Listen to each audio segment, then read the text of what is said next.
घोडबंदर मार्गावरील कासारवडवली उड्डाणपुलावरती पहाटे एक धक्कादायक अपघात घडलाय। 12 टन वजनाचे गुळ वाहून नेणाऱ्या ट्रक चालकाचे वाहनावरील नियंत्रण सुटल्याने ट्रकने उड्डाणपुलावरील संरक्षण कठडा तोडला आणि तो अक्षरशः उड्डाणपुलाच्या कडेला लटकून राहिला। सुदैवाने ट्रक खाली कोसळला नाही, अन्यथा मोठी जीवितहानी होण्याची शक्यता होती। या अपघातामुळे घोडबंदर मार्गावर वाहतूक कोंडी निर्माण झाली।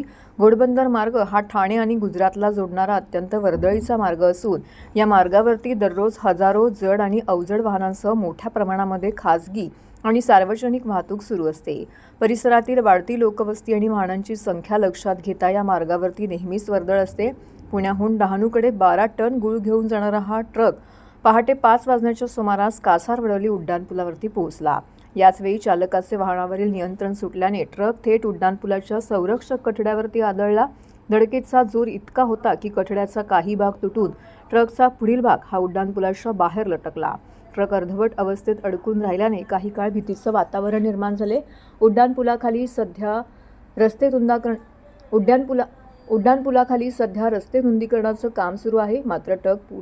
मात्र ट्रक पुलावरच अडकून राहिल्याने संभाव्य मोठी दुर्घटना टळली आहे। अपघाताची माहिती मिळताच पोलीस, वाहतूक पोलीस आणि महानगरपालिकेच्या यंत्रणांनी घटनास्थळी धाव घेतली। ट्रक सुरक्षितपणे हटवण्यासाठी क्रेनच्या साहाय्याने प्रयत्न सुरू करण्यात आले। मात्र ट्रकची स्थिती धोकादायक असल्याने तो तातडीने हटवणे शक्य झाले नाही। सकाळी 10:30 वाजेपर्यंत ट्रक रस्त्यावरून हटवण्यात यश आले नव्हते, त्यामुळे घोडबंदर मार्गावरती दोन्ही दिशांना वाहनांच्या लांबच लांब रांगा लागल्या होत्या।